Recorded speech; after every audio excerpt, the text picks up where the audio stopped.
Bien, hombre, empezamos con la primera mesa que, como ya habíamos dicho, que era el entre diagnóstico continuo y terapias improvisadas, ¿qué lecciones hemos aprendido de la pandemia? Vamos a tratar de hacer un balance de la pandemia y contamos, como ya he dicho antes, con 3 especialistas de distintos campos.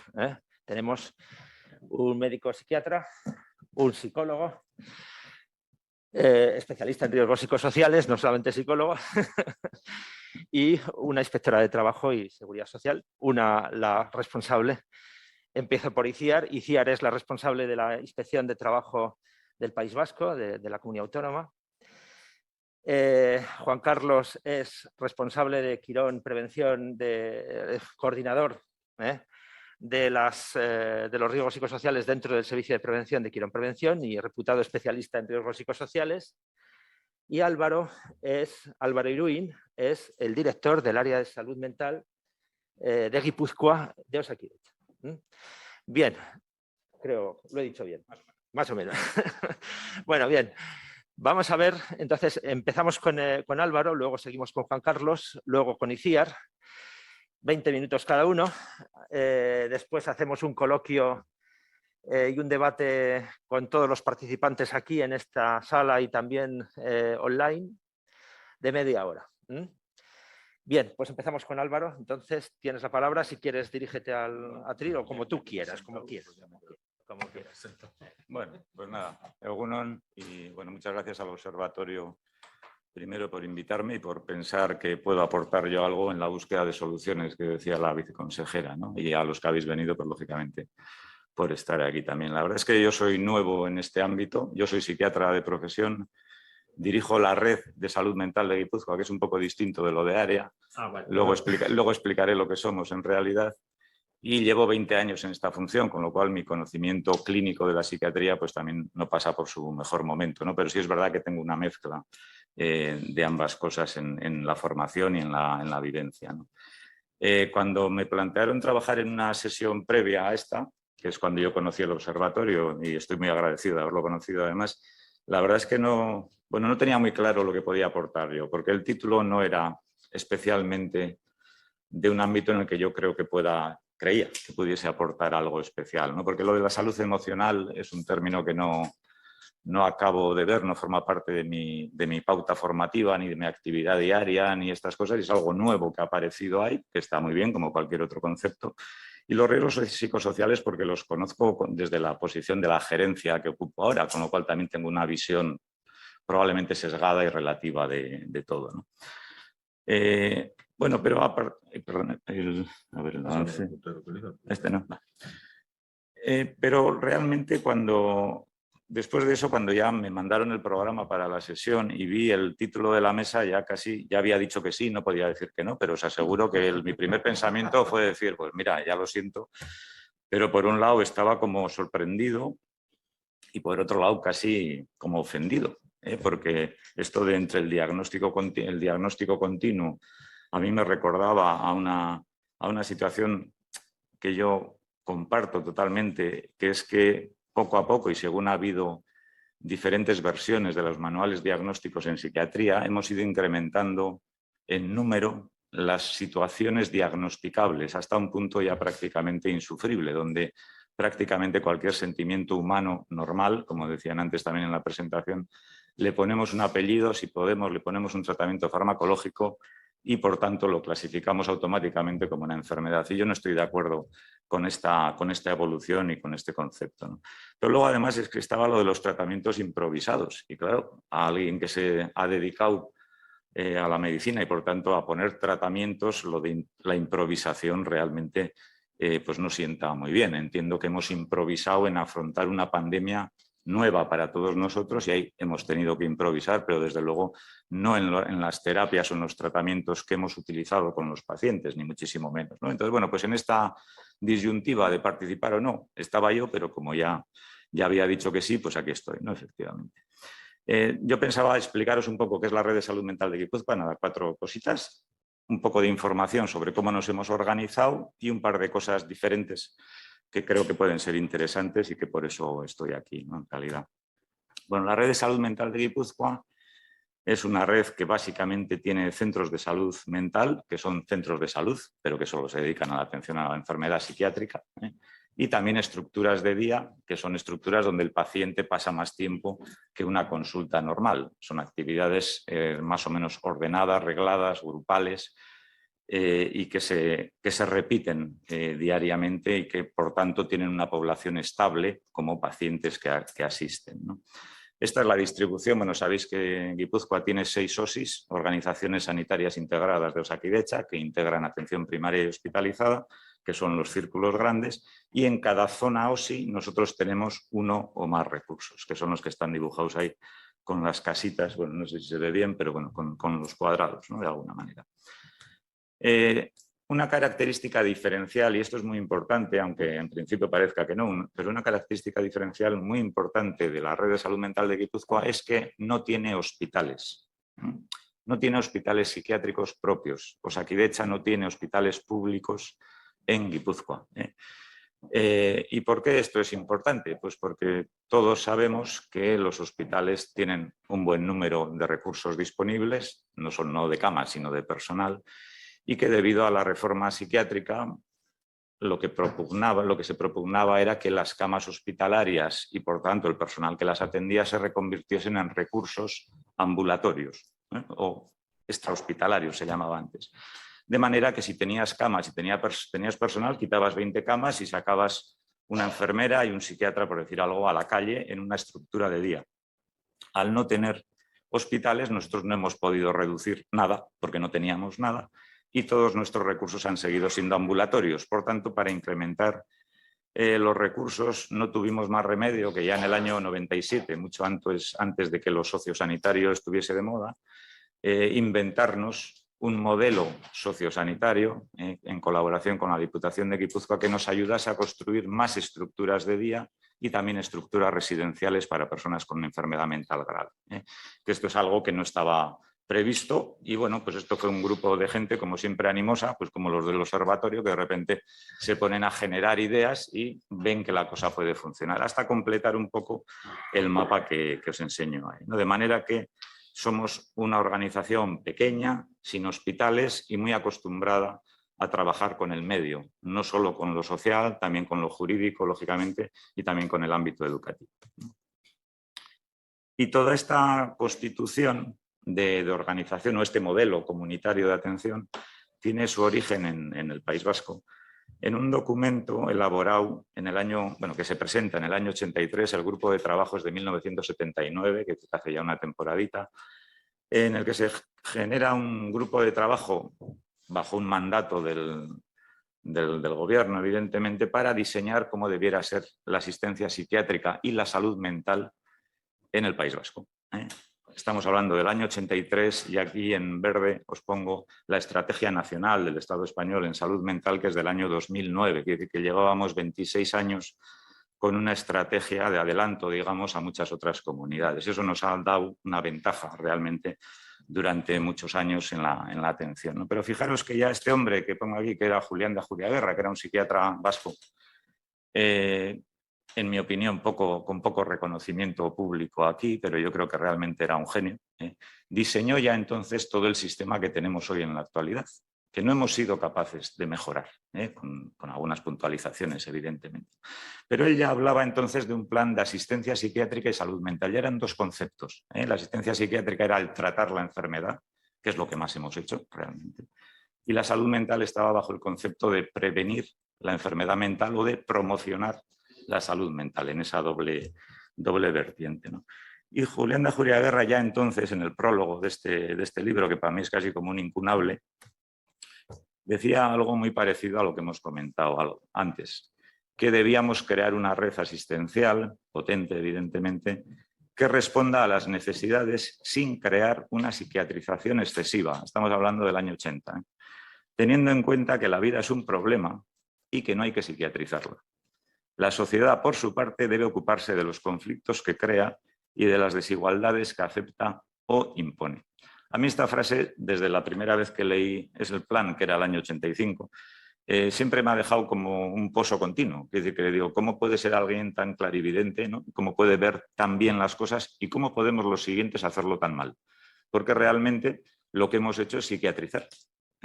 Y lo que hemos hecho también es no aprovechar todos los recursos que la comunidad tiene para afrontar los problemas de salud mental, llámanse como se llamen, ¿no? Y por tanto, este ha sido y es el modelo sobre el que hemos crecido en nuestra evolución, ¿no?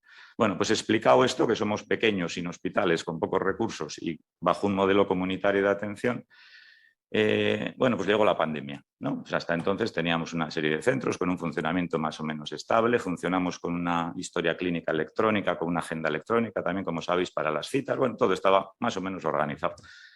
Pero llega la pandemia y de repente pues repetimos un poco lo que los 3 actos estos que Rosenberg definía a raíz de la epidemia del SIDA, ¿no? Que hay un acto primero en el cual estamos todos como despistados. No aceptamos lo que es, será como una gripe, esto se pasará desde China hasta aquí, esto no llega, aunque realmente los epidemiólogos y la gente que realmente sabía ya nos iba avisando de que esto llegaba sin remedio, ¿eh?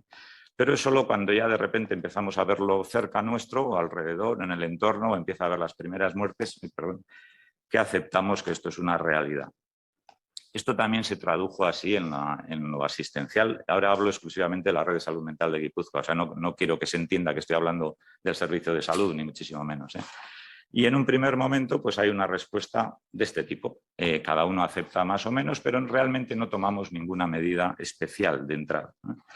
En un segundo momento ya asumimos que esto ha llegado y que por tanto algo hay que hacer, pero no sabemos muy bien lo que hay que hacer. Y entonces cada uno empezamos en base a nuestro nivel de angustia o de nuestro nivel de contención de nuestra propia angustia, empezamos a aplicar lo que hemos leído, lo que hemos visto, lo que nos han dicho, hasta el punto de que algunos se traen un felpudo de casa, lo embadurnan en lejía y lo ponen en la entrada del centro de salud mental, cosa que no tenía demasiada evidencia. Pero bueno, quiere decir que de repente la imaginación se dispara y el miedo también, ¿no? En un tercer momento, bueno, y en ese momento luego os contaré un poco lo que hicimos, ¿no? Entre ese momento y el tercero. En el tercero ya parece que hay alguna solución, ¿no? En este caso la vacuna, la solución adoptada como universal, probablemente lo sea, y la cosa va reduciéndose, ¿eh? Va disminuyendo las muertes, parece que ya afecta menos, parece que vamos saliendo de la pandemia. Y entonces es cuando de repente nos aplauden a los médicos y parece que todos somos amigos y que vamos a salir mejorados como raza humana de esta experiencia, cosa que ya se ha visto que por ahora desde luego no tiene muy buena pinta, ¿no? Pero bueno, pero eso en principio es la siguiente base. Y al final, el epílogo que decía Rosenberg, pues tiene que ver con un deseo de todos de que esto nos haya servido para algo, ¿eh? Y entiendo que para eso estamos aquí, aunque todavía creo que no hemos salido de los actos segundo, tercero, del tercero más. Y tampoco creo que estemos, esto es una opinión muy personal y totalmente criticable, no creo que estemos en la 6ª ola o en la 5ª, ya no sé en cuál, creo que estamos todavía en la primera ola y que todavía los efectos posteriores a la primera ola están por verse, ¿eh? Bueno, entonces en esta situación lo que hicimos dentro de la organización, bueno, teníamos algunas ideas básicas, que era mantener el contacto con los casos más graves, que de alguna manera definen nuestra razón de ser, en los casos realmente graves de enfermedad psiquiátrica. También teníamos que reordenar todo lo grupal y los hospitales de día, porque había un número de gente que se podía juntar, ¿no? No se podía pasar de grupos de 4 o de 6 o de 5, de lo que fuesen nuestros grupos, habitualmente son más grandes. También teníamos equipos que no podían fallar al completo, y era una época donde el contagio estaba poco claro cómo se evitaba, y entonces dividimos los equipos en subequipos. La mitad de cada centro trabajaba desde casa una semana y la otra mitad desde el centro, y luego se turnaban. De esa manera, si aparecían síntomas, podíamos intercambiar profesionales. Para eso tuvimos que reordenar todas las agendas, porque evidentemente nuestras salas de espera son pequeñas y no podíamos admitir tampoco que hubiese mucha gente esperando, y impulsar la atención no presencial, ¿no? Con el objetivo evidente de dar atención suficiente a las personas con enfermedad, no al principio, sino en toda la evolución, como fuese a evolucionar la pandemia. Bueno, pues con eso yo os quería traer 3 datos, porque ha salido mucha información en la prensa sobre lo que ha subido o no ha subido en cuanto a la actividad en salud mental, o lo que ha dejado de venir, o bueno, estas cosas que se dicen. Y fijaros, no sé si veis bien, pero bueno, aquí se ve como en el año 2020, bueno, pongo los datos también de Vizcaya, porque así es un cuerpo mayor, digamos, de población, y porque también nuestra forma de medir Vizcaya y Guipúzcoa es muy, muy similar. Llevamos muchos años colaborando. Entonces, fijaros cómo en abril, estos son consultas primeras, casos que vuelven a iniciar un tratamiento. Fijaros cómo en abril bajamos casi a la mitad. En abril es cuando empieza todo este lío, bueno, en marzo, pero es cuando se empieza a notar.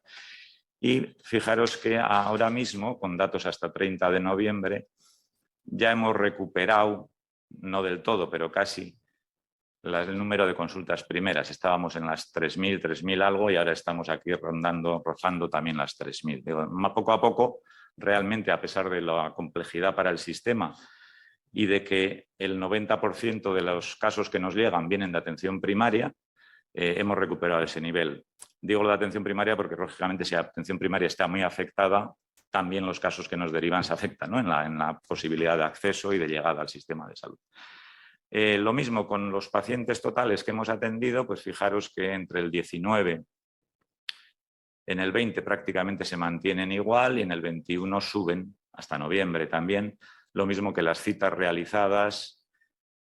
Esto es una constante a lo largo de los años, no es que haya subido ahora y sea raro. Llevamos desde 1986 subiendo el número de pacientes y el número de citas realizadas. Lo que sí sube de manera diferente es la tasa de consultas no presenciales respecto al total de consultas. Es decir, hacemos más consultas telefónicas o por videollamada o lo que sea, hasta un 35% en el punto más alto de la pandemia y ahora nos hemos quedado en un 22%, duplicando un poco los datos previos, ¿no?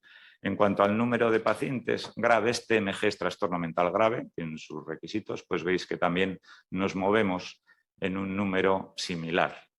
Esto también tiene variaciones anuales, son las normales, que aquí no hay ningún cambio especial, lo cual es una buena noticia porque era nuestro objetivo, no perder pacientes con trastorno mental grave. Y luego, por otra parte, porque aquí sí que ha habido un cambio, os traigo datos de infanto-juvenil, donde sí se ve que efectivamente respecto al total de consultas primeras se ha incrementado de un 15%, que es por donde andábamos, a un 20% en el cómputo respecto al total. Es decir, es verdad que hemos sufrido un incremento en las consultas y en las hospitalizaciones de los pacientes hasta 18 años. Bien, con todo esto, desde Osakidetza se nos encarga que pongamos además en marcha un programa que se le llama de atención emocional. Yo tampoco estoy de acuerdo con el título, pero es lo que nos encargan y ya está. En abril de 2020 para atender a profesionales, nos dicen en principio que estén teniendo un sufrimiento especial por la pandemia.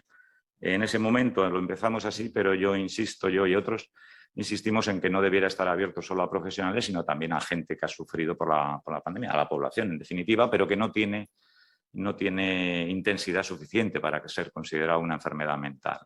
Entonces, iniciamos este programa que como características diferenciales son que no abre episodio psiquiátrico en la historia, es decir, las personas que son atendidas en este programa no tienen un antecedente psiquiátrico en su currículum, por llamarlo de alguna manera, funciona solo con consultas no presenciales y lo lleva una psicólogo y ahora mismo una PIR, que es una psicólogo interno residente. Bueno, en este programa desde abril de 2020, que es cuando se nos encarga, pues hemos tenido 149 casos atendidos con esa distribución, más ansiedad que otros síntomas, más no profesionales que profesionales, 2/3, 1/3, más mujeres que hombres, pero eso también en nuestro ámbito es lo habitual, de los cuales de esos 149 ya casi un 70% están de alta y entre los profesionales el grupo de mayor prevalencia es la enfermería, incluyendo auxiliares de enfermería y enfermeras o enfermeros, hasta un 70% del grupo de profesionales, menos de la administración y menos médicos, y luego hay otros como pueden ser celadores, conductores de ambulancias, etc. A esto se añadía además una serie de materiales que pusimos en marcha en la web para que la población pudiese acceder y de alguna manera saber qué pautas llevar a cabo. Y otra cosa que hemos hecho diferente, que también la traigo porque me parecía interesante, a futuro era, bueno, vale, ya hemos atendido de una manera diferente, hemos vivido una situación diferente y a futuro ¿qué? ¿Qué va a pasar? Es decir, esto de lo no presencial tiene sentido, no tiene sentido. Entre los profesionales había una discusión sobre la ética de lo no presencial, sobre lo clínico en lo no presencial, sobre si realmente nosotros podemos o debemos hacer no presenciales, qué perdemos, qué ganamos, ¿no? Y entonces dijimos, bueno, vale, pues si eso es lo que pensamos nosotros, pero vamos a preguntar a la gente a ver qué piensa, ¿no? Porque igual es a quien tenemos que preguntar realmente. Entonces hicimos una encuesta en agosto de este año con los pacientes que habían sido vistos en el año anterior en la red, con una N de 200, que es la N habitual que nosotros hacemos en las encuestas de satisfacción dentro de Osakidetza, y con edades entre 30 y 80 años. Excluimos los de menores de 30 porque su manejo de redes sociales y de comunicación es diferente al nuestro, a los otros grupos de edad.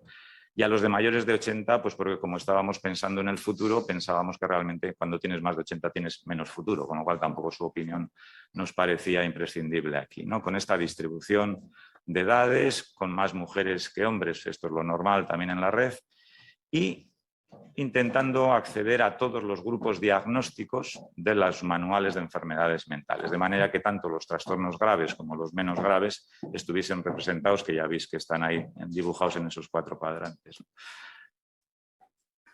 Voy mal. No, vas bien. Muy bien. Bueno, entonces, entre los resultados principales, a mí me llamó la atención, bueno, me llamaron muchas cosas la atención, pero bueno, el 99% de los encuestados tenía dispositivos alternativos al teléfono fijo para comunicarse en su domicilio. Y previamente a la pandemia ya el 82% había utilizado esas herramientas. Con lo cual, esto de que la brecha que se puede abrir, la brecha digital entre los que saben, no tienen, bueno, pues queda un poco en entredicho, que no digo yo que no exista o pueda existir, pero realmente entre 30 y 80 años no parece que eso sea demasiado determinante, ¿no?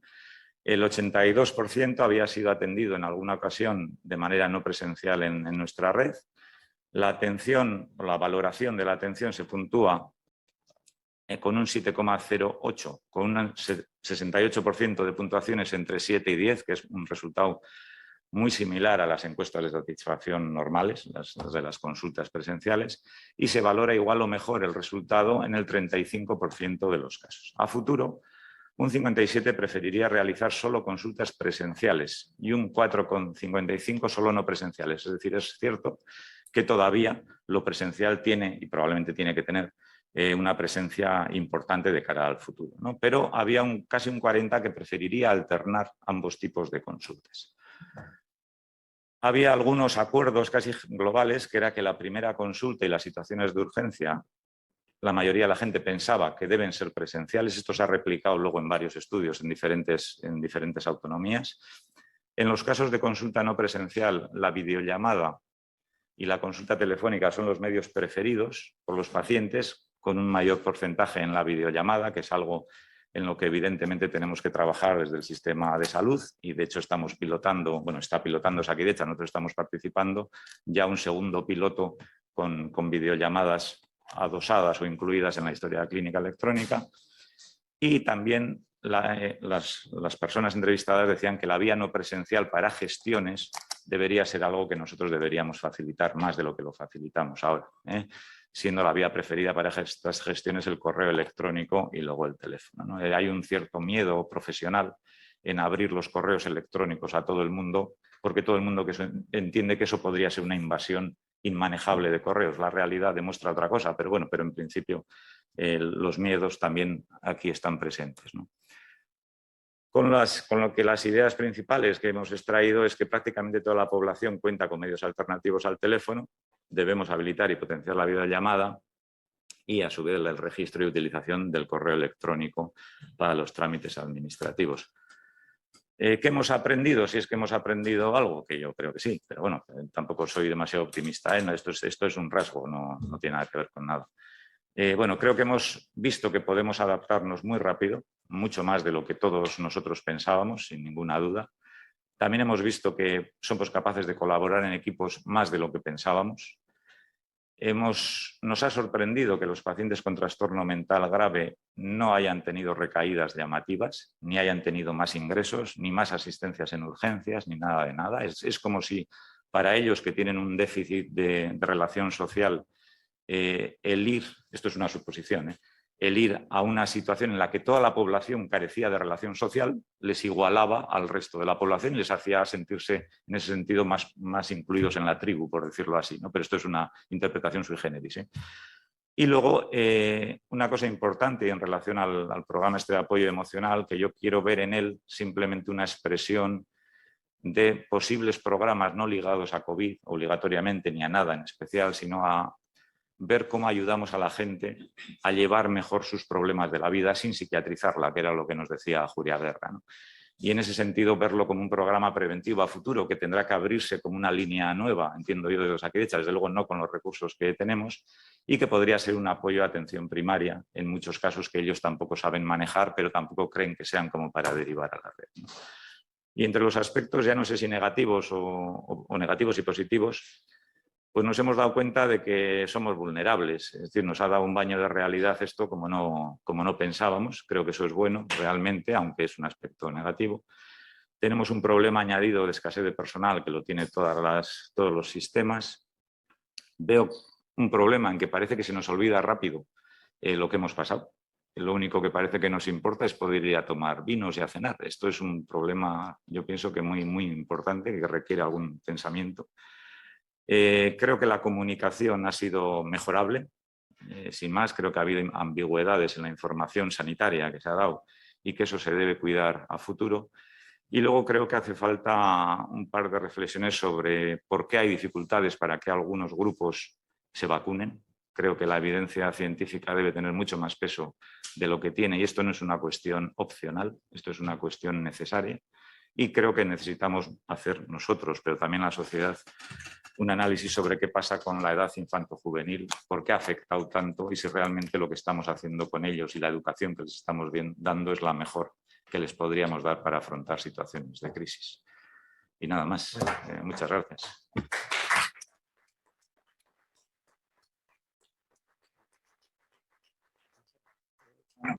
Bien.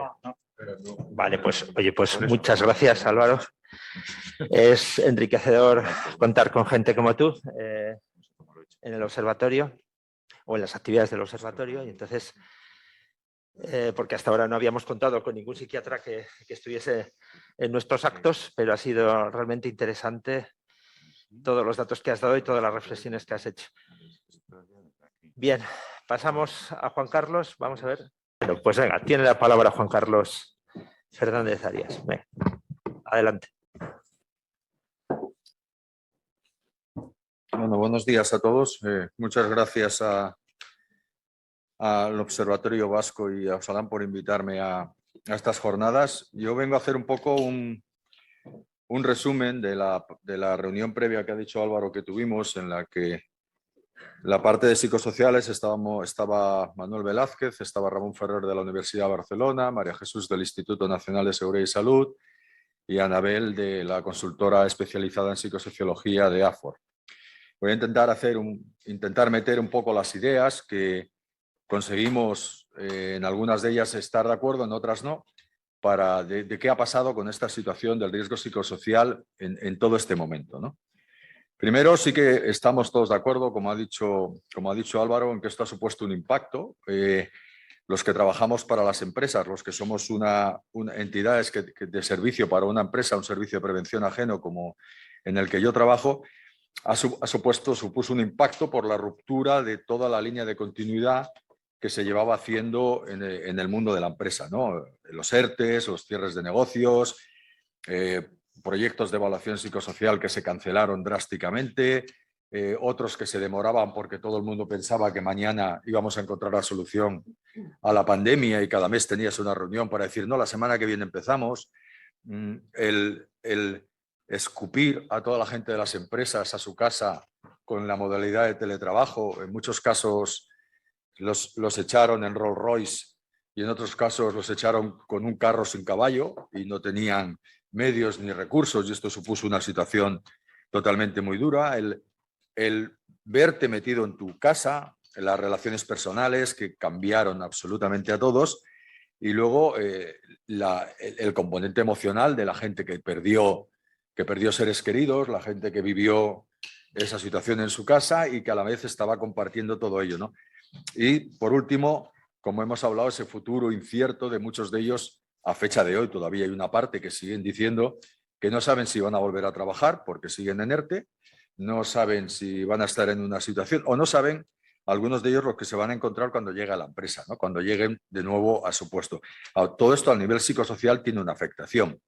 Evidentemente hay una cosa que, como bien ha dicho Álvaro, hay mucha gente que sabe de tecnología, pero nos hemos encontrado con una situación de tecnoestrés, ¿no? Gente que el único vídeo que tenía era el que le grababan cuando era su cumpleaños, a tener 8 vídeos diarios en la que se estaba viendo con 50.000 personas, sin saber ese escenario, sin conocer ese escenario, y la sensación de estrés con el manejo de las tecnologías se convirtió en un factor para una parte de los colectivos importante y que les cambió, ¿no? Aparte de que hubo una modificación de los hábitos, ya no se cambió, hubo gente que pasó de estar muy comprometidos con su trabajo a no estar nada comprometidos, gente que pasó a sobreimplicarse, la gente que se cambió las jornadas, gente que antes tenía una jornada muy ordenadita y ahora como al estar en su casa empezó a hacer jornadas muy raras, nocturnas, pues muchos casos que hemos tenido de que lo he contado porque mucha gente que envía los mails siempre a partir de las 10:30 de la noche, que es cuando sus hijos están acostados. Esto cuando estaban trabajando nunca lo hacían y ahora recibían correos electrónicos a esas horas. El compartir, el que tú ya tienes un trabajo complejo y además lo haces multitarea, porque al estar la parte de las personas que estuvieron fuera de sus centros de trabajo estaban haciendo a la vez las cosas de su casa, las tareas que tenían en su casa, la gestión, ya no había que pedir permiso si el chico se te pone malo, ya estás tú en casa y ya tienes que cubrirlo, esa modificación.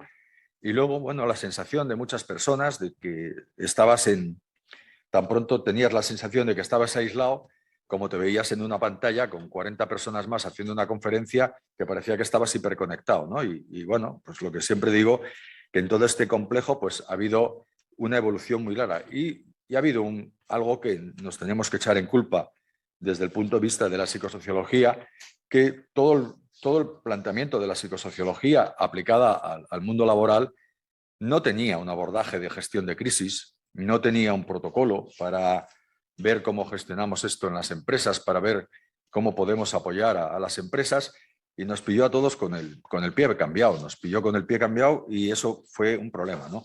Teniendo en cuenta esto, que no voy a entrar en la parte clínica, ya entrarán en otras mesas, pero teniendo en cuenta que esto generó un movimiento emocional en las personas, que unos lo llevaron muy bien, otros lo llevaron regular y otros lo llevaron fatal, desde los cambios, el cambio de carácter, la forma habitual de la autoimagen de mucha gente. Pues habéis oído hace poco también otra vez que en algunos ciertos entornos de trabajo pues están teniendo problemas porque la gente ya no quiere ir a trabajar con traje como iban antes, porque han descubierto que es muy cómodo estar con unos chinos y una camiseta por trabajando y que, joder, me voy a poner la americana, me voy a poner otra vez esto. Pues han cambiado los hábitos, han cambiado las formas y todo esto, la crisis está todavía vigente. Yo sigo pensando que en muchos entornos todo este concepto de crisis que ha modificado las relaciones del trabajo, cómo te llevabas con tus compañeros, con tus jefes, aunque muchos quieran ver que no se ha superado o que se ha superado, para mí no se ha superado. Y cuando vas a trabajar a las empresas te das cuenta que nos hemos quedado todavía en un escalón anterior, ¿no?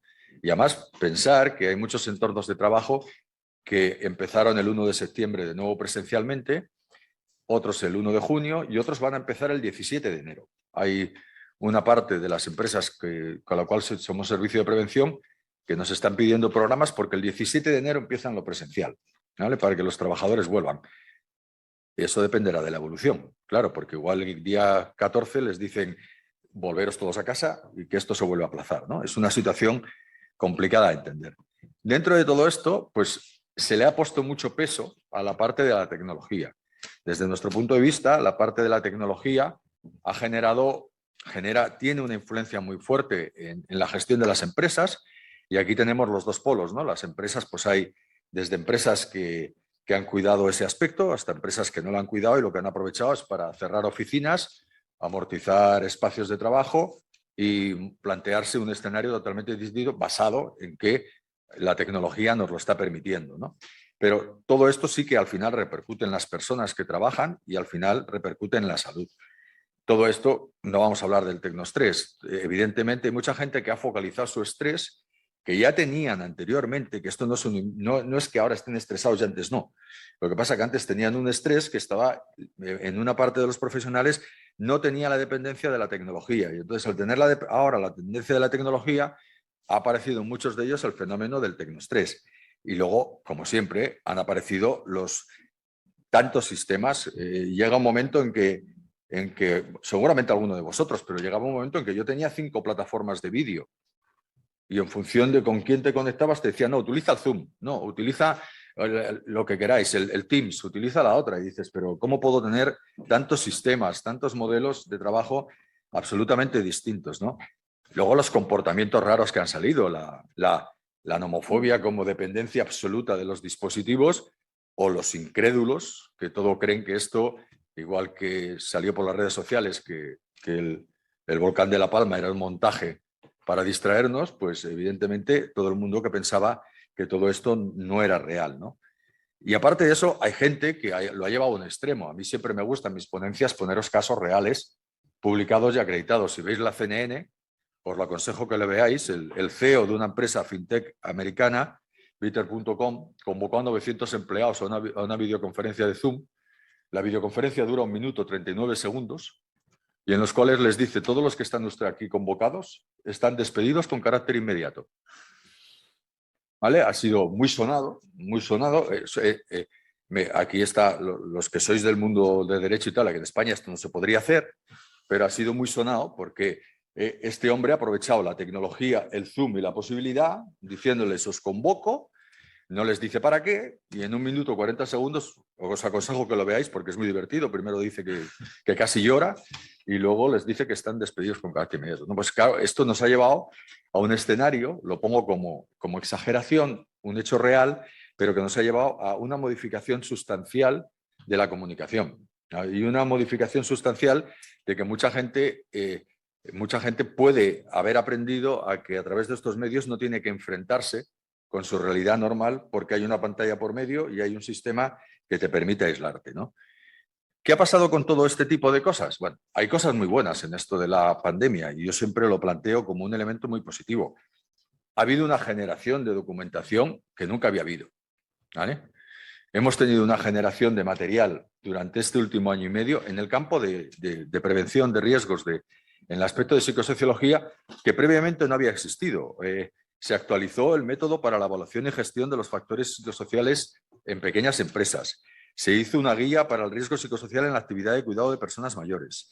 Se hizo una guía para la gestión y evaluación de los riesgos económicos y psicosociales en el sector hostelero. Se hizo un documento técnico sobre trabajar en tiempos de COVID, buenas prácticas, intervención psicosocial en centros sanitarios. Se hizo otro libro de trabajo con PVD, riesgos derivados del avance de las TIC, trabajo líquido y riesgo emergente en las sociedades de la información. Se actualizó el Real Decreto 488 sobre el trabajo con pantallas de visualización. Se siguió utilizando lo que ya había, el ISTAS, el PROSAC de seguridad, Ergocheck EPM publicó su sistema de evaluación.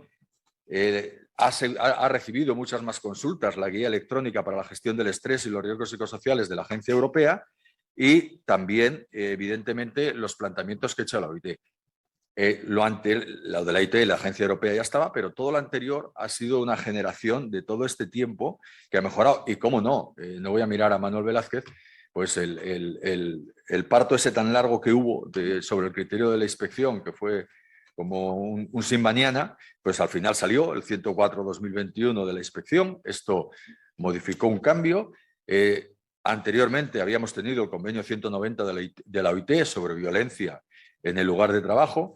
Ha salido este año la norma ISO 45003, la primera norma ISO sobre riesgos psicosociales. Se han hecho guías de buenas prácticas. Ahora mismo tenemos el borrador, la estrategia de salud mental, el borrador de la nueva estrategia de salud mental que había hablado Álvaro, la nueva, que no sé si la aprobarán hoy en el Consejo Interterritorial o no sé si fue ayer el Consejo Interterritorial que no lo tengo muy claro. Y ha sido esto. Esto ha sido muy bueno. Hemos tenido desde un vacío de que no se publicaba nada a que todo el mundo le ha dado por publicar y sacar, y esto nos ha hecho avanzar, ¿no? Y nos ha cambiado el escenario de intervención, porque en el escenario de intervención se han mezclado muchas cosas vinculadas a eso que tienen que ver con todo este aspecto. Nos ha mezclado, pues desde como hemos tenido que teletrabajar, se ha puesto en valor la aplicación de la ley de protección de datos, la ley orgánica de protección de datos, en el tema de la desconexión digital, ¿vale?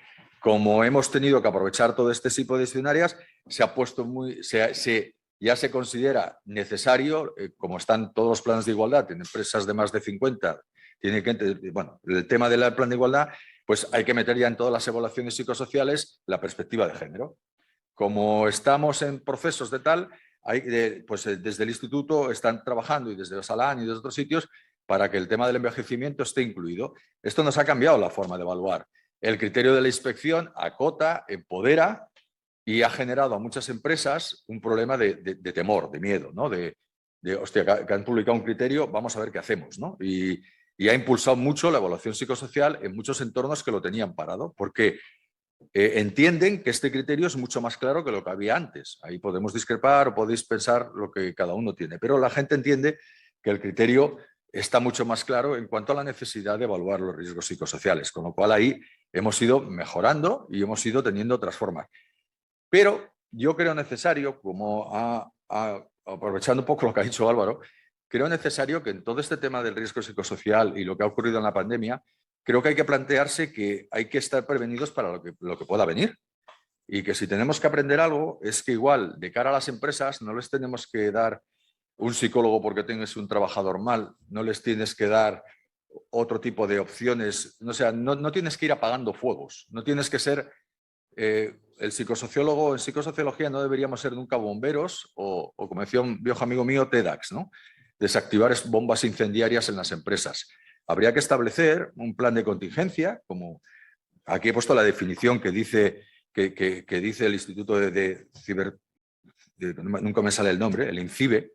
El INCIBE, la definición que planta sobre un plan de contingencia. Tendríamos que tener mecanismos que nos ayuden a enfrentar futuras pandemias desde el punto de vista psicosocial y desde el punto de vista integral de la prevención de riesgos laborales. Tendríamos que tener algo que nos sirva, pero no solo para las pandemias, sino que no nos olvidemos que la afectación psicosocial en muchos entornos de trabajo también se produce cuando estás con un compañero y la mano del compañero se queda dentro de una máquina y todo es sangre por alrededor, o cuando se muere un compañero delante tuyo, o qué vamos a decir de los suicidios en el entorno laboral, o qué te puede ocurrir cuando echas a 900 trabajadores de golpe con los que quedan dentro de la empresa. No tenemos establecido en psicosociología un plan de contingencia para temas que afectan a todos los riesgos psicosociales. No está hecho. Aquí la única alternativa es evaluar. Vamos a evaluar los riesgos a ver qué tal están. Pero bueno, evaluar los riesgos a veces no es la solución. Y hay muchas veces que tendríamos que tener un plan previo para poderlo hacer y eso me parecería muy importante. Y luego, pues tenemos aquí, como dice Álvaro, ahora dicen la nueva estrategia en el último borrador, no sé por qué, no voy a entrar en esas razones. En el último borrador metieron un anexo de salud laboral, ¿vale? Porque hasta el otro borrador no estaba. Y apareció un anexo de salud laboral. Y la nueva estrategia de salud mental nos mete de lleno. Primero porque, habla de salud mental, Álvaro, no habla de bienestar emocional. Por ahí vamos bien, ¿eh? Habla de salud mental. Pero claro, expresa cosas como que el teletrabajo, el empleo de las tecnologías, incrementa el volumen y velocidad de información, la creciente externalización, la subcontratación. Aspectos claves en conjunto, estos cambios introducen demandas crecientes, que repercuten en la salud, ¿vale? Por lo tanto, se generan riesgos psicosociales que a la vez afectan al ámbito de salud. Y va más allá, dice, en el enfoque que hace la estrategia, si la aprueban, que estoy hablando de un borrador, la estrategia de salud mental, los servicios de prevención y los profesionales de salud laboral deben ayudar a las organizaciones a diseñar y desarrollar intervenciones para proteger y promover la salud mental. La clave del éxito consiste en implicar a las partes para hacer protección, promoción y apoyo y evaluar la eficacia de ello. O sea, están metiendo de lleno que hay que ir un pasito más allá en el tema de cómo abordar todos estos problemas que han surgido, metiendo la salud mental como una parte en la que tienes que poner el foco en esta estrategia que se está diseñando, ¿no? Y ya concluyo, voy concluyendo, pero todo ello, como suelo decir, y lo matizo muchas veces, no nos tiene que hacer perder de vista de que sigue habiendo un mundo de empresas y un mundo de entornos laborales en los que hay horarios inaceptables, condiciones sociolaborales indignas, cargas de trabajo intolerables y cafres que lo intoxican todo y siguen utilizando la violencia psicológica o tal en su lugar de trabajo. No podemos pretender que todo lo que está ocurriendo nos haga mirar para otro lado y no ver eso. Y tampoco podemos pretender que los conceptos estos, que a mí como Álvaro no me gustan tanto, de lo healthy, lo happy, el bienestar y todo este tipo, disfracen la realidad que hay detrás. No lo podemos evitar, ¿no? Y esto, evidentemente, sí que hay empresas que lo tienen muy claro y sí que hay colectivos que lo tienen muy claro, pero hay otros y que están potenciando a sus personas, pero hay muchas otras que no lo tienen nada claro y siguen queriendo esconder esta situación. No tenemos que centrarnos tanto en cuantitativa, cualitativa o intuitiva. No tenemos que centrarnos tanto, como habéis visto, en generar 7 métodos al año de evaluación. No tenemos que plantearnos medidas que no llegan a ningún sitio. Y tenemos que plantearnos que en el mundo de la prevención, en mi mundo, en el de las sociedades de prevención, los servicios de prevención, existen técnicos muy súper especialistas, que son muy valientes, que hacen multitarea, que trabajan en multiempresa, pero que tiene una capacitación para actividades muy específicas como la psicosociología dudosa, ¿vale? Dudosa, porque abarcan un exceso, ¿no? Y luego cada uno en este mundo, pues unos quieren defender que ahora ya no hay que hablar de riesgos psicosociales, sino que hay que hablar de bienestar emocional, otros quieren defender que tenemos que modificar este tipo, cada uno quiere, ¿no? En el fondo, yo no sé lo que saldrá, en el fondo lo bonito es, los años que llevo colaborando con el observatorio, lo bonito es que nos atrevamos a enfrentarnos, a sentarnos con gente de diferentes procedencias y de diferentes ámbitos, nos atrevamos a discutir, a defender puntos de vista y a intentar llegar a conclusiones e intentar seguir avanzando, no aferrarte a modelos que están lejos del cambio que la sociedad está produciendo, ¿no? Por eso puede ser el momento de redefinir la psicosociología y de plantearse qué quiere decir exactamente psicosociología y cuáles van a ser los ámbitos de actuación hasta un futuro. Y terminando, la última, hay que tener en cuenta que también hay algo que coincido totalmente con Álvaro, no psicologicemos todo. O sea, no todo lo que pasa en el entorno de una empresa tiene que acuñarse a un síntoma o a un síndrome o a una situación. No dejemos de inventar muchas veces esto, porque al final se sobrevalora lo que aspecta y lo que es la psicosociología y a veces no entramos en el fondo de la realidad. Vuelvo a decir, hay problemas que son problemas. Si un trabajador tiene una fatiga porque tiene una sobrecarga, tiene una sobrecarga.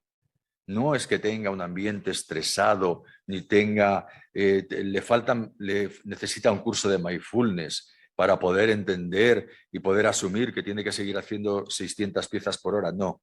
Necesita que se estudie si se puede reducir el tiempo de producción y el ritmo de producción que tiene, no el curso de mindfulness, ¿vale? No hay que disfrazarlo todo en eso. Hay que aprender a diferenciarse y hay que intentar ver cómo gestionamos todo eso, ¿no? Y sobre todo también en psicosociología, vale muchas veces de teoría y, por favor, hay que empezar a buscar argumentarios científicos, hay que empezar a hacer estudios, hay que ver lo que están haciendo en otros países, los artículos que están publicados de lo que se hace en el entorno europeo, en el entorno desde Israel hasta muchos otros sitios en psicosociología para intentar crear una base científica que impida ya que se hable de esto como si fuera algo rarito o que no puede entrar, ¿no? Y esto es algo muy importante. Yo veo que, como ha dicho la consejera, ahí tenemos que aprovechar el tirón. Ahora lo psicosocial está de moda, la salud mental está de moda y todo esto genera un impulso muy claro y hace que nos ayude a hacer nuestro trabajo. Pero vamos a ver, ojalá, perdonadme, soy un poco pesimista, esto ocurra antes de la Agenda 2050, porque yo también soy de los que creo que no sé si realmente hemos aprendido, aunque todos los que estamos aquí seguramente lo estamos intentando cada día. Muchas gracias.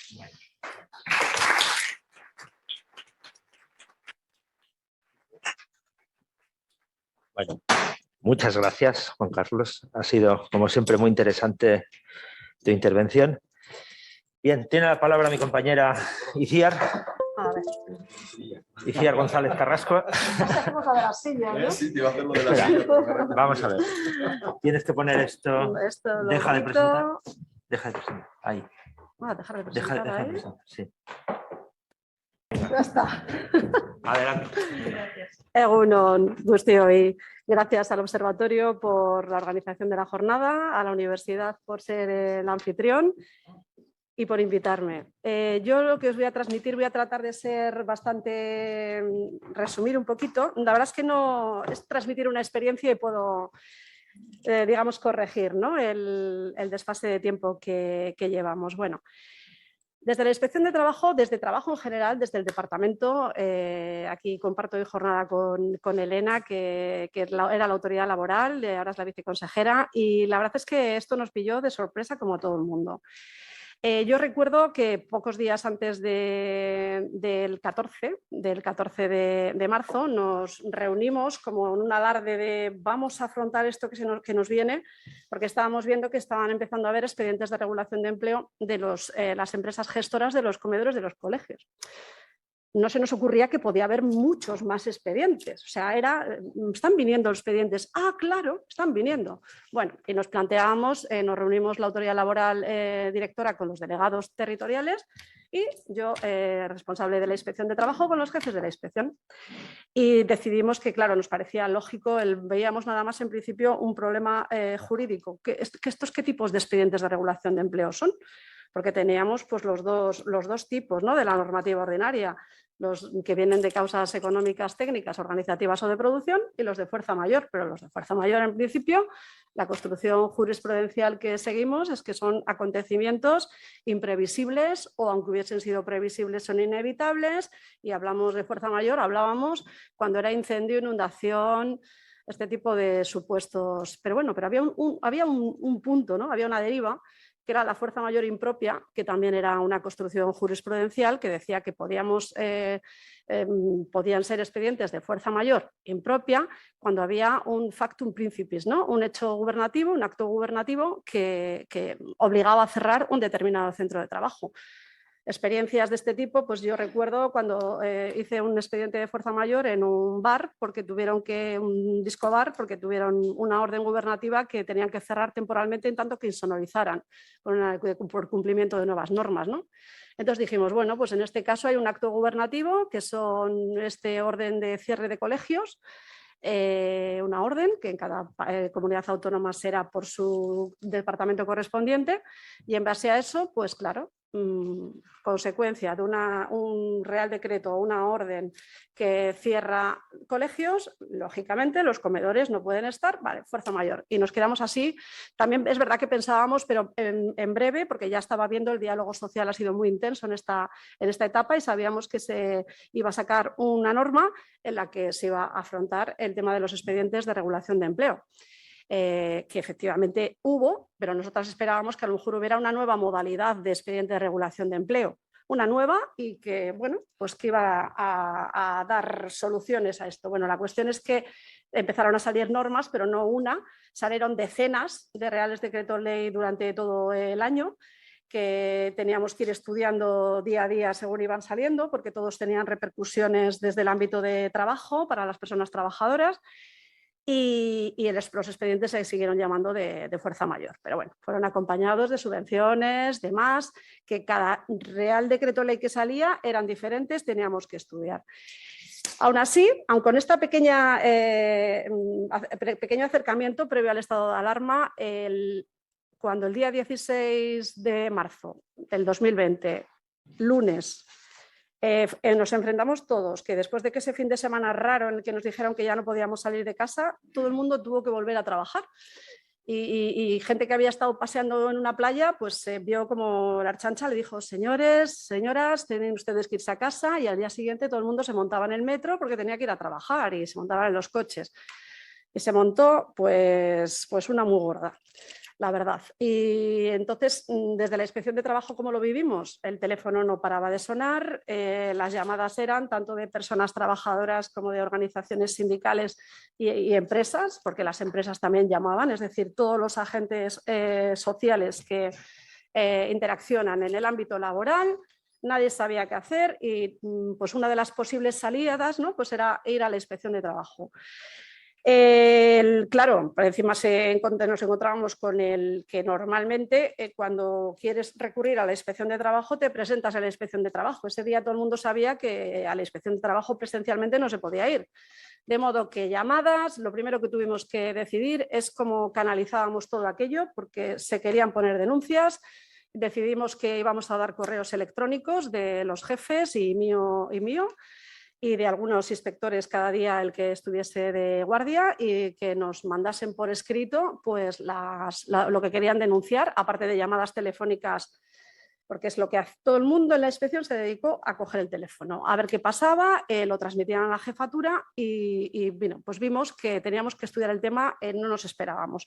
Desde empresas de servicios como call center, donde las personas estaban muy juntas, denuncias de supermercados, sector industrial, que también nos llamaba la atención. La verdad es que en ese momento lo que había es mucho miedo y mucha inseguridad y nadie se quería contagiar en el centro de trabajo.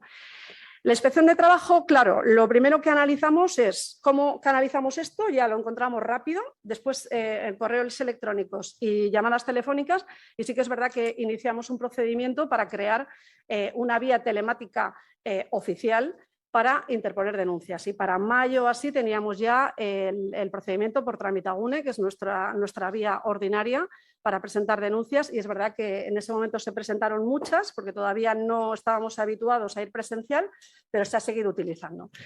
Pero luego ya una vez superado este problema formal de cómo permitimos que toda persona o organización que quiera venir a la inspección llegue, es qué podemos hacer la inspección de trabajo.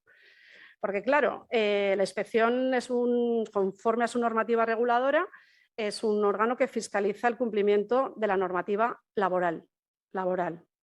Dentro de normativa laboral tenemos la normativa de seguridad y salud, pero de seguridad y salud en el trabajo. Enseguida vimos que el COVID era un riesgo común, era una pandemia y existía riesgo de contagio en los centros de trabajo, pero también fuera. No era un riesgo laboral estricto sensu, de modo que la inspección de trabajo pudiese actuar con sus resultados de actuación normales, que son actas de infracción o requerimientos. Pero también fuimos conscientes de que no podíamos no actuar, porque era un momento de mucha inseguridad y mucho miedo. Entonces, bueno, algo que empezamos a hacer desde el primer momento era, como supongo que sabéis, el sistema actual de inspección de trabajo tiene 3 administraciones de las que dependen las personas inspectoras.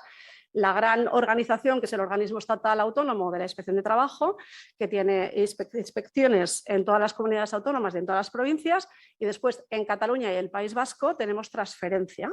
Y entonces tenemos pues, también un grupo importante de personas inspectoras que dependen orgánicamente del Departamento de Trabajo. Entonces, es verdad que contamos con una ventaja de que al ser este sistema complejo tenemos ya establecidos e implementados de antes sistemas de coordinación, entonces vimos que todo el sistema de inspección, dependiese la inspección del organismo estatal, de la Generalitat de Cataluña o del Gobierno vasco, teníamos que tratar de dar una respuesta conjunta porque éramos conscientes del problema que había.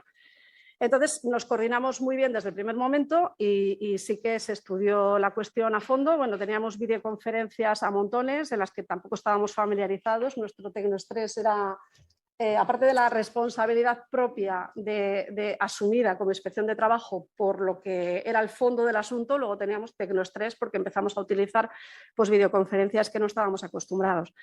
Y entonces, en principio, es algo que quedó claro.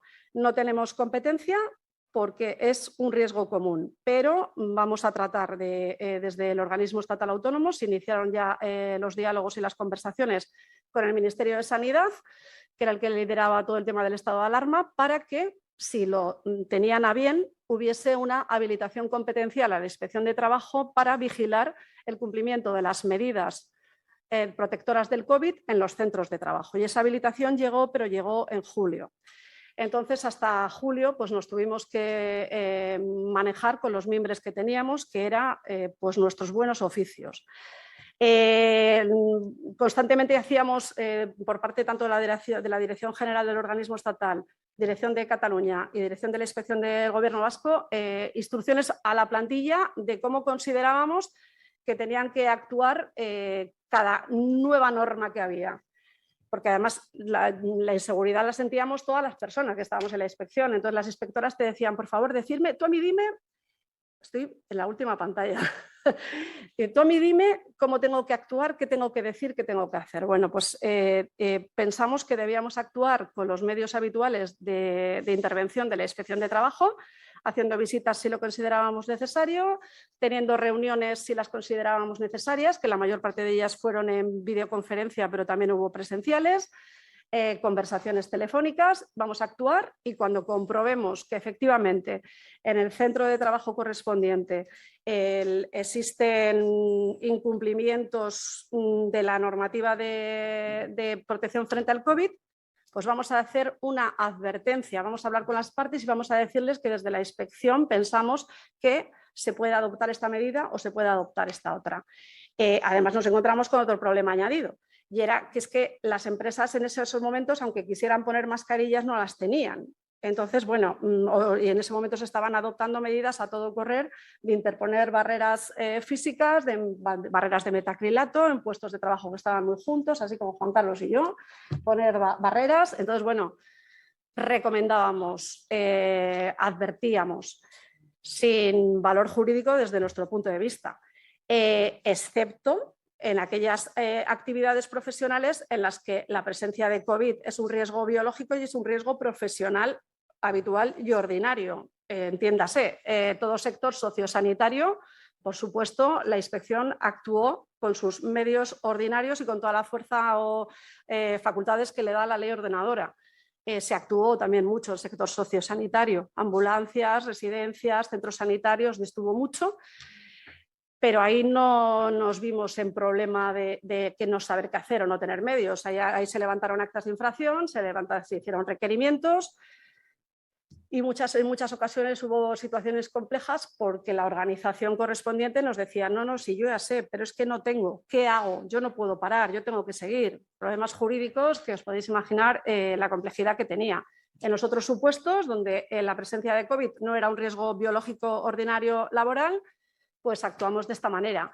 De hecho, aquí en País Vasco la mirada puesta en la inspección de trabajo fue muy importante desde el primer momento porque además se nos pedía incluso paralización. Paralización, conoceréis por el artículo 44 de la Ley de Prevención de Riesgos Laborales, la inspección de trabajo puede paralizar una determinada actividad en aquellos casos que aprecie la existencia de riesgo grave e inminente. En ese caso se paraliza la actividad en tanto que la empresa adopte las medidas. Ante el miedo de contagio en los centros de trabajo se nos pedía directamente paralización. Sobre la marcha pues dijimos que bueno, para empezar no era un riesgo laboral y además en todo caso también entramos un poco porque en aquellos momentos de confusión entrabas a todo y le dabas vueltas a todo. También decíamos que tampoco tenía grave sí era en una situación de pandemia, pero que no era inminente porque si nos hubieran planteado un supuesto de haber alguien que claramente es positivo, está al lado y está tosiendo a otro trabajador encima, pues a lo mejor podríamos haber observado una inminencia, pero no existía, no era ese caso, era que había un caso o que no había ninguno, pero había miedo porque estaban juntos. Bueno, no se paralizó, pero sí que es verdad que las organizaciones, la representación legal de personas trabajadoras, ante el miedo, el desconocimiento, pues se adoptó esa medida en varias ocasiones. Y en todo caso se puso la pelota en la mesa de la autoridad laboral y la autoridad laboral nos pedía ayuda a la inspección. Total, que al final teníamos que entrar también en esos temas.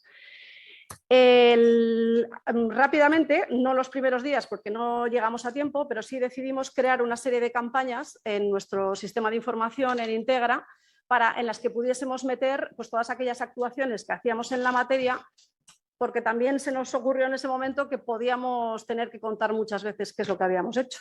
Entonces creamos campañas con numerito, que lógicamente no os lo he puesto aquí, pero para poder, pues no me imaginaba yo que un año y casi 2 años después íbamos a seguir hablando de esto y íbamos a volver a sacar los datos. Hicimos una campaña donde metíamos todas aquellas actuaciones a petición de personas trabajadoras, organizaciones sindicales o empresas que nos pedían que interviniésemos a ver qué opinábamos de aquellos planes, medidas que habían establecido anti-COVID. Y bueno, pues fueron 647 actuaciones. De esto sí que os puedo decir que esto fue en marzo, abril, mayo y ya poco en junio. O sea, esto fue concentrado en 3 meses. Hay 8 infracciones que sí que, como están metidos aquí también aquellos supuestos de empresas, actividades que el riesgo biológico de COVID es el riesgo laboral, pues en aquellos casos pudimos levantar actas de infracción y también pudimos hacer requerimientos porque eran el sector sociosanitario, residencias, laboratorios, bueno. En todos aquellos supuestos en que no lo era, pues hacíamos una advertencia que está fuera totalmente de esta tabla porque no lo hemos podido computar. Los expedientes de regulación de empleo de fuerza mayor, por suerte, la autoridad laboral, que tuvo que arbitrar medios extraordinarios en aquel momento, dejó de pedir informe que es preceptivo normalmente para los expedientes de fuerza mayor a la inspección de trabajo y solo se pidieron un porcentaje pequeñísimo de informes en expedientes de regulación de empleo que eran alegando como fuerza mayor el COVID, es decir, no puedo trabajar directamente. Entonces fueron 1.163 en todo el año, porque cuando la actividad primera había bajado, en septiembre seguía habiendo muchos expedientes de regulación de empleo temporales por fuerza mayor derivados de la aplicación del Real Decreto Ley 30, que hablaba de los expedientes de impedimento o limitación. Entonces, esto seguimos haciendo todo el año, pero bueno, esto es ni una centésima parte de los que hubo, vamos. Luego también había expedientes de regulación de empleo que sí que es verdad que venían originados por el COVID, pero que en realidad eran causas productivas. Es decir, no es que yo tenga que cerrar, yo mi actividad sigo funcionando, pero es que sencillamente no vendo, no tengo pedidos. Entonces, consideramos ordinarios y en este caso pues fueron 2.985 que se estuvieron informando durante todo el año. Los derechos laborales de trabajadores por la crisis del COVID, esta campaña la creamos después del Real Decreto Ley de cese generalizado de actividad y otorgamiento de aquel permiso retribuido no recuperable. Entonces, bueno, pues aquí hubo... La verdad es que no es que las empresas no diesen el permiso, sino que se montaban líos por todo. O sea, había malentendidos, de modo que tenía que intervenir la inspección de cómo lo hago, cómo no, cómo organizo esto. Bueno, pues hubo 140 actuaciones. Y después también quisimos, nosotros aquí a nivel de Gobierno vasco, computar aquellas actuaciones, intervenciones de la Inspección de Trabajo que hubo con ocasión de la vuelta a la actividad. Hubo pues, un diálogo social importante aquí en País Vasco, promovido desde la Viceconsejería de Trabajo, en el que se hizo un protocolo con recomendaciones y medidas de cómo reiniciar la actividad a las empresas después del cese generalizado. Entonces, la verdad es que se aplicó. Yo creo que funciona muy bien y en 30 ocasiones pues, hubo petición de intervención de la Inspección de Trabajo que fundamentalmente era de asesoramiento, ayuda y colaboración. Y la verdad es que pues hasta aquí hemos llegado. Sí que es verdad que en el momento que llegó la habilitación, que fue en julio, que ya sí que podríamos teóricamente levantar actas de infracción, pues en ese momento la primera campaña sobre riesgo de exposición a coronavirus prácticamente dejó de llegar a la inspección. Yo creo que fue un proceso paralelo a la disposición por parte de empresas y personas trabajadoras de medios de protección. Bueno, pues yo creo que esto, como me voy a ceñir al tiempo, ¿no, Manolo? Sí, ¿Te parece bien? Para que bien. podamos hacer... Pues, ahora hacemos un coloquio. Es que ricasco. Muy bien.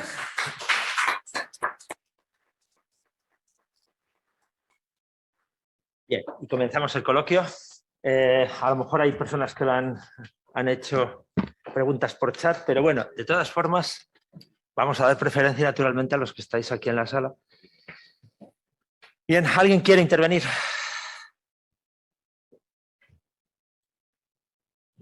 Sí. Espera, Jorge. Aquí hay... está aquí.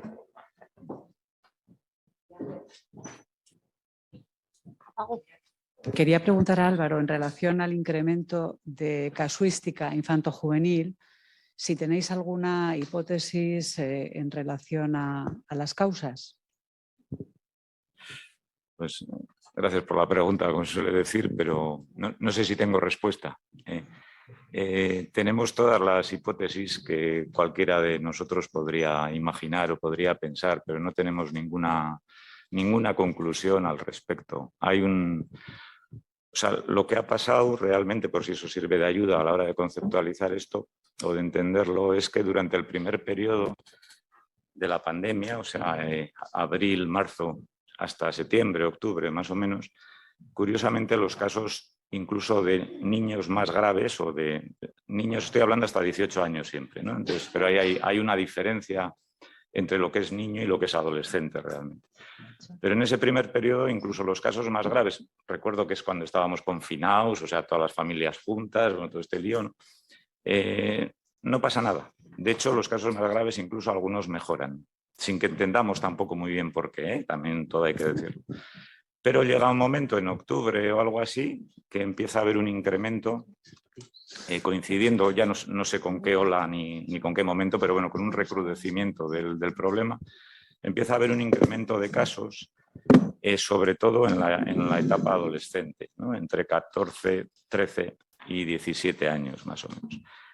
Un incremento que se empieza a notar tímidamente primero en consulta, pero que a la altura ya de noviembre, diciembre, hacia Navidades, se traduce en un incremento de necesidades de ingreso en hospital de agudos, en servicios de psiquiatría infanto-juvenil. De manera que entre ese momento de diciembre más o menos y marzo aproximadamente de este año, hasta Semana Santa o así, las camas de agudos, que hay 3 unidades de agudos, una en cada territorio histórico de infanto-juvenil, se ven bloqueadas con frecuencia. Es decir, hay un momento en el que no damos abasto, por decirlo así, y no hay camas para ingresar.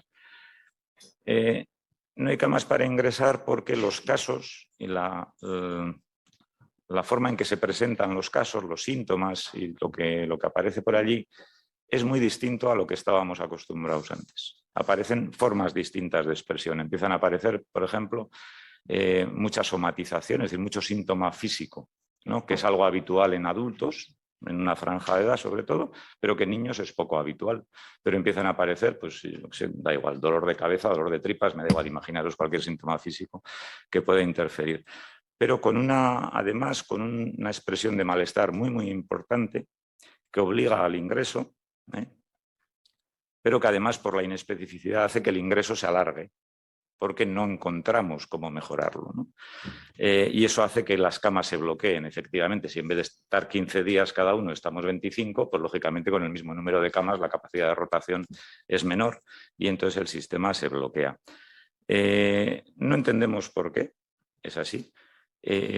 Otra característica clara de la forma de presentación es la impulsividad, es decir, hay mucho gesto suicida. No ha habido un incremento de suicidios, esto también hay que decirlo a día de hoy, con los datos de hoy, igual mañana tengo que decir lo contrario, pero a día de hoy no ha habido un incremento de suicidios en la comunidad autónoma, no estoy hablando del Estado español, pero sí ha habido mucho gesto suicida.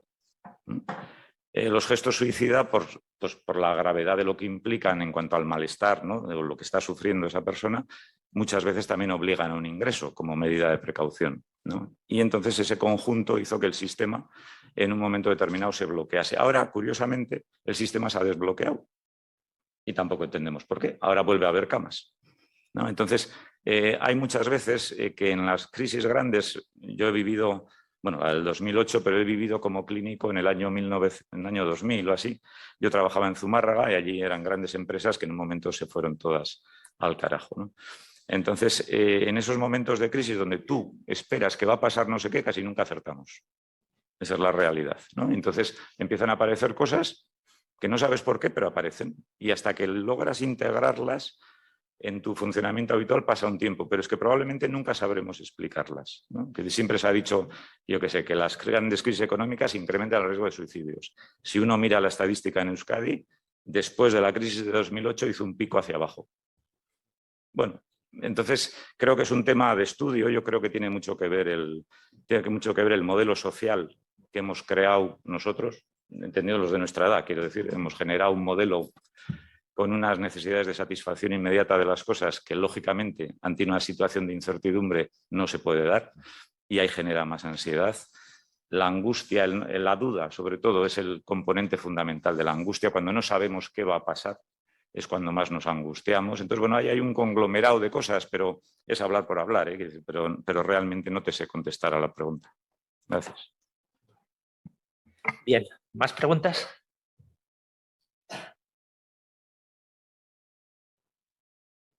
Bueno, vamos a ver, aquí hay en el chat una pregunta para Iciar, que pregunta por los derechos de un trabajador para coger una baja laboral debido a la no vacunación de un compañero de trabajo. Y que si se podrían establecer protocolos de seguridad para pedir el pasaporte. Gracias por la pregunta, pero no sé si la voy a poder contestar. Se me ha oído por el micrófono de Manolo, pues. O sea, un compañero no se vacuna y entonces el de al lado quiere cogerse la baja. Una baja laboral, sí.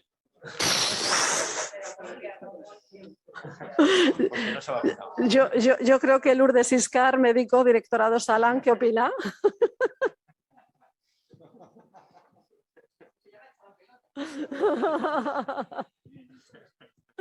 Egunon. Gracias, compañera, por echarme la pelota a una pregunta incontestable. Vamos a ver, evidentemente y desgraciadamente, añado como médico que soy, no podemos obligar a nadie en este país nuestro a vacunarse, eso está claro. Bien, yo creo que no podemos obligar a vacunar, pero sí a que se establezcan las medidas pertinentes. Es decir, tiene que estar separado esa persona no vacunada, tiene que estar con su mascarilla y, desde luego, el miedo no es una causa de baja laboral de los compañeros. Yo creo que llegará un punto en el que aquí hay mucho jurídico que podrá contestar mejor y no quiero echar la pelota, pero bueno, yo creo que son normas realmente. La única manera será un comportamiento de la misma manera. Permitirme que haga un ejemplo un poco burdo de si llegas bebido al trabajo, ¿no? Es sancionable, pues si no cumple las medidas ha de ser sancionable igualmente desde mi punto de vista. No sé si alguno... Acaba de haber una sentencia de Madrid, yo creo que hace un mes o así, donde declara procedente el despido de una trabajadora que se había negado a ir a trabajar por miedo a contagiarse. Quiero decir que esto no puede ser causa para poder exonerarse de la prestación de servicio ni para pedir una baja laboral al médico de atención primaria, porque la baja deriva de de lo que establece la ley reguladora, o sea, la ley de seguridad social, es decir, que tengas una incapacidad para el trabajo y un tratamiento y que sea de naturaleza temporal. Ni tienes incapacidad ni tienes tratamiento. Lo que no quieres es ir a trabajar porque te da miedo, pero aunque el miedo es libre, no es causa de exclusión de la relación laboral y de la prestación de servicios. Por lo tanto, ya se ha declarado en Madrid un despido procedente porque ella se negaba a ir a trabajar porque tenía miedo. Sí, sin embargo... Pero la pregunta más difícil es, ¿se debe exonerar las empresas un protocolo de actuación? Pero el protocolo de actuación yo creo que no tiene nada que ver, con el estar vacunado o no, quiero decir. Si porque no puedes saber si primero eso, porque no sabes, no tienes por qué saber que tu plantilla, quién está vacunado o no. En segundo lugar, porque evidentemente, como puede estar demostrado que la vacuna reduce los efectos para aquella persona que se la da, no quiere decir que el que esté vacunado no pueda contagiar, igual que el que no está vacunado. Por lo tanto, las medidas de seguridad se deberán de establecer en relación a todos los trabajadores. Yo cuando trabajo y estoy en mi despacho estoy sin mascarilla, pero en el momento en que salgo, aunque esté toda mi plantilla vacunada, tengo la mascarilla puesta porque voy a estar a menos de 1,5 metros y estoy en un sitio cerrado. Por lo tanto, las medidas se adoptan independientemente de la situación médica de cada uno. Me refiero a la vacunación, que ni siquiera conozco si el personal de mi juzgado está o no vacunado. Pero es que no pregunto, me da lo mismo. Entonces, uno tendrá que adoptar las medidas que haya que adoptar, pero en relación a todas las personas de alrededor, porque el vacunado puede contagiar y el no vacunado puede contagiar, cualquiera de los dos. Son medidas de protección general. Por lo tanto, no es que haya protocolos, ni se puede obligar, porque a mí sí que me han preguntado empresas a ver si se puede obligar a los trabajadores a vacunarse. Pues no, porque así como nosotros tenemos que entrar en los bares hoy por hoy con el certificado COVID, el trabajador que está trabajando allí no tiene por qué estar vacunado, porque él está trabajando, no accede a la hostelería a consumir, sino que está trabajando. Y tú en el ámbito de trabajo, hoy por hoy, yo no sé lo que pasará, lo que se está discutiendo ahora mismo en el Parlamento Europeo, lo que se está planteando, pero hoy por hoy no existe la obligatoriedad del certificado COVID para trabajar. Todavía yo creo que si viene en algún sector será más en el sanitario, en el sociosanitario, pero hoy por hoy no podemos exigir a los trabajadores el certificado de vacunación. Lo que no deja de ser una contradicción, ¿no? Que le pidan al cliente que va un rato y al trabajador que está todo el tiempo con toda la gente sirviendo no sea. Bueno. A ver, Álvaro quiere intervenir. Yo estoy totalmente de acuerdo con lo que has comentado, pero este es un poco el riesgo que yo quería poner ahí en cuestión con la frase de Ajuria Guerra. En el momento en que el miedo sea un problema de salud emocional, ¿qué pasará? Porque el miedo enseguida le podemos cambiar por ansiedad, le podemos cambiar el nombre enseguida, ¿no? Y entonces de repente vamos a volver a psiquiatrizar todo, porque hay en algún punto donde las regulaciones están menos claras y cada uno vamos a intentar meter la cuña, cada uno digo de los que se dedican al sistema, ¿no? Vamos a poder intentar meter cuña y en algún momento la meteremos, ¿no? Y a mí eso sí que me parece un riesgo, y un problema, ¿no? El caso es que no se había dado de baja, eso es lo que estás diciendo. En ese caso tienes que ir una baja y ya está. Pero yo creo que se oye. En ese caso el problema, lo que dice la sentencia es que para esas situaciones ya hay previstos en el sistema jurídico. Si efectivamente causa una situación de ansiedad, depresión, estrés, pues tienes que ir, te tienen que reconocer porque una baja, pero la trabajadora no había pedido ninguna situación de baja, entonces era obvio que la empresa así no se queda en indefensión, ¿no? Bueno, vamos a ver, es que hemos llegado a la hora. Hay muchas preguntas. ¿Alguien quiere intervenir por último o no? Ya, bueno. Bien, venga, pues una última, venga.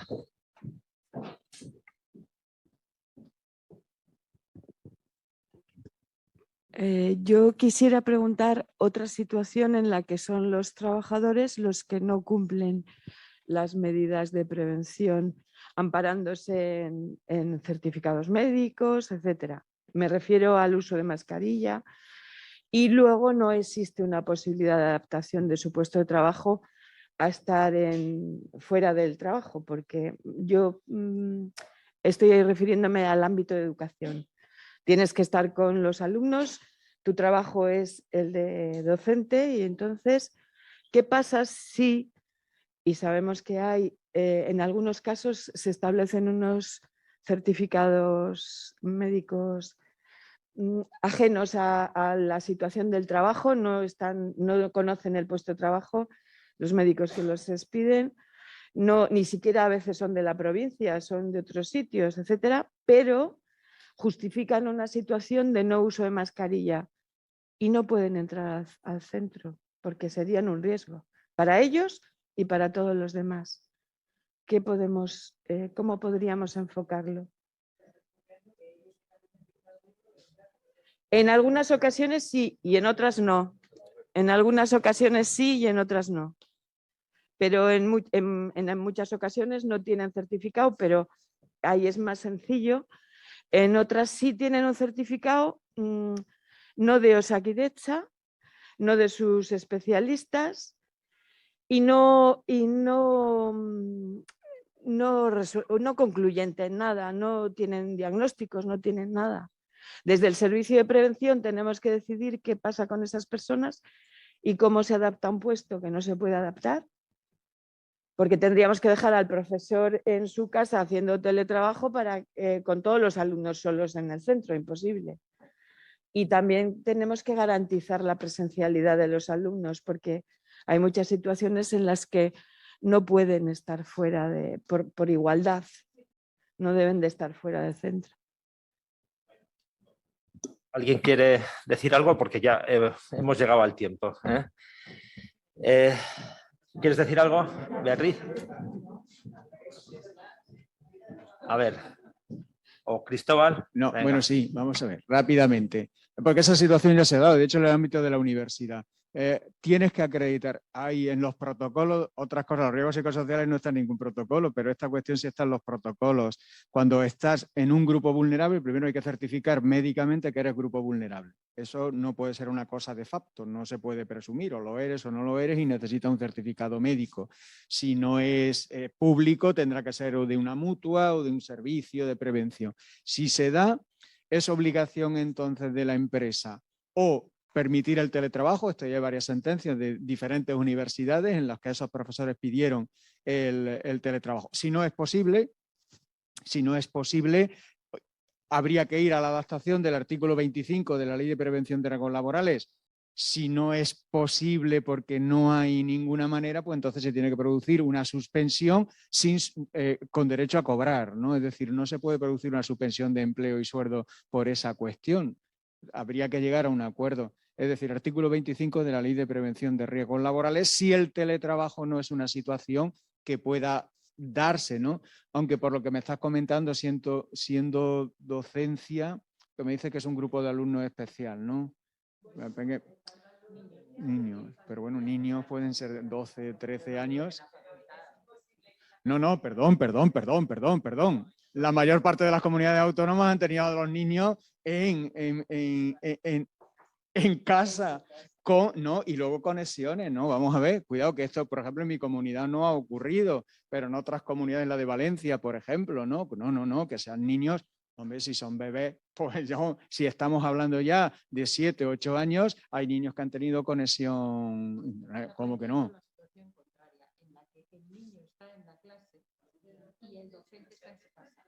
Claro, pero el docente... Tecnológicamente es posible, ¿no? Es que tecnológicamente es posible, vamos, la norma es muy clara.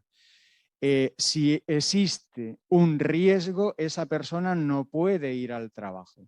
Ahora bien, ¿cuál es la medida de la empresa? Tiene que ser una escala, artículo 25 de la Ley de Prevención de Riesgos Laborales. Quiero decir, el mecanismo luego lo valoraremos distinto, pero el mecanismo está perfectamente determinado.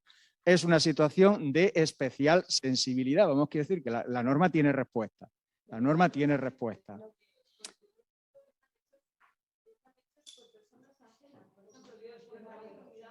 Pero es que igual es que lo que hay que poner en entredicho es ese certificado. Pero bueno, eso claro. Claro, uno tendrá que acreditar.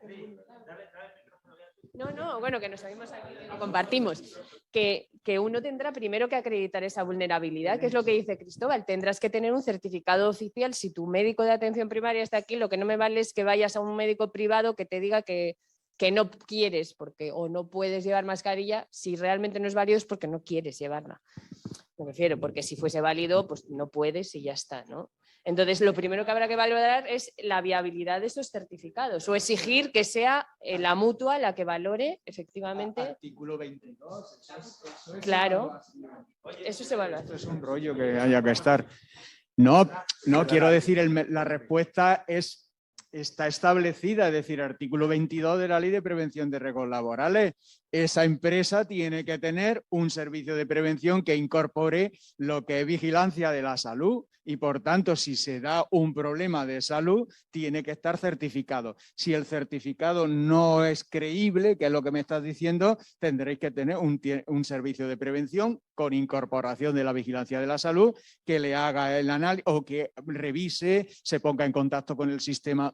Quiero decir, prueba primero de la situación, que está objetivada, artículo 22, y si ya se identifica, si no se identifica, pues obviamente ya ni hablamos, pero si tiene esa situación, artículo 25, y ya te digo, en distintos colegios universitarios y de enseñanza no universitaria ya hay sentencias en las que reconoce el derecho a teletrabajar como un derecho fundamental, porque si no se produce una discriminación por razón de la enfermedad. Bueno. Es decir, que estamos jugando con derechos fundamentales. Oye, Cristóbal, ya hemos llegado. Es que hemos sobrepasado ya el tiempo. Vamos a ver, solamente una cuestión que, bueno, pregunta mucha gente que qué pasa con el material que se está dando. Bueno, pues en principio, si están de acuerdo los ponentes, pues lo pondríamos en la página web del observatorio. Que también hay que decir, porque no lo he dicho antes, bueno, este seminario viene precedido de otro en el que estuvimos a puerta cerrada todos los aquí presentes y otros más, que tenemos previsto hacer una publicación con todas las conclusiones que alcanzamos, porque bueno, todavía no está, o sea, está todavía abierto el debate. En el mes de enero pues seguimos debatiendo y hacemos unos documentos y esos documentos serán públicos. O sea, tenemos que hacer unas recomendaciones, unas guías, que es el propósito que siempre tenemos cuando hacemos un acto de estos. Entonces, bueno, pues ya publicaremos todo lo que estamos diciendo aquí, más esas guías y publicaciones que, pues, en principio serán en el mes de enero-febrero cuando lleguemos a esos acuerdos, una vez que los discutamos entre nosotros los documentos que salgan de aquel debate, ¿no? Y bien, una vez dicho esto, pues bueno, pues hacemos un descanso hasta las 11:30.